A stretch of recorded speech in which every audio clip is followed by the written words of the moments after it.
Thank you. I move amendments 1 to 11 on the sheet revised 15 August 2024 as circulated in my name together. This is important, and whilst I support this bill, it can go further and be much clearer. A future made in Australia is vital for our future, and I do support the intent of this legislation, but we must be very clear about the detail.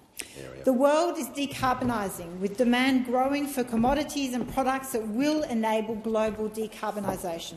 Australia, with its abundant natural resources and capacity for innovation, can capitalise on this demand and strengthen our economy through green exports.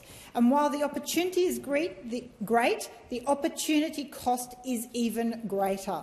By failing to seize this opportunity to develop green exports, the world will decarbonise and demand for our traditional commodities of coal and gas will decline, undermining our economy. I acknowledge that. But so we need to be very clear when we say a future made in Australia is just how we are going to deliver the intention and the goal that is stated. So the policy is welcome, but it must be central and cornerstone of our economic policy for decades to come, but it must be clear what it is aligned to, and that is a net zero world, a clean energy, clean resources, and clean technologies. That is vital.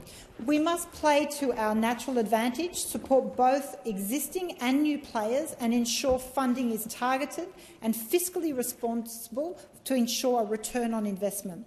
It must also be focused on decarbonising our own domestic operations and enable global decarbonisation.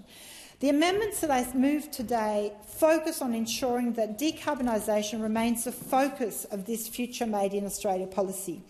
The government has considered my amendments, and I thank the Treasurer and his team in relation to the discussions that we've had in that respect.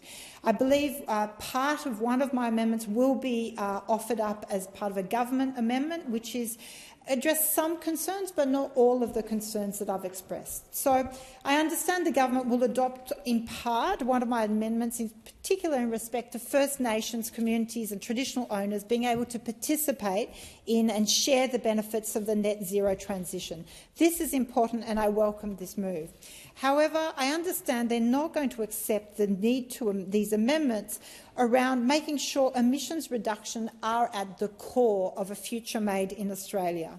They believe it's already implicit in this bill, but as we see too often in this place, there is no such thing as anything being implicit in legislation. It must be explicit. Specifically, the amendments I move to the preamble and objects of this Act make reference to the Paris Agreement and achieving 1.5, keeping global warming to 1.5 degrees of warming. We must ensure an investment of the scale of future made in Australia is in line with that commitment. It must be linked to that. The current bill considers decarbonisation and the net zero economy considerations in only one stream, with the second stream referring to economic resilience and security. But you cannot have economic resilience and security unless you are operating in a net zero economy. Therefore, my amendments expressly state that support under this stream is for economic resilience and climate resilience and security are within a net zero economy.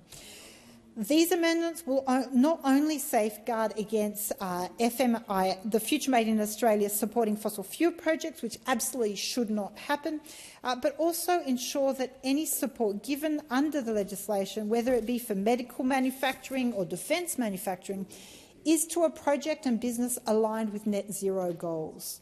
My amendments also mean that sector assessments must take into account direct emissions and decarbonisation potential, recognising that some projects, such as critical minerals value adding, may add to Australia's emissions, but ultimately have a substantial net decrease in emissions over its life cycle in decarbonisation that it will enable, and so, for example, electric vehicles and batteries. We must integrate decarbonisation in every aspect of legislation, especially when we are talking of substantial spending of public money. And I commend the amendments to the House.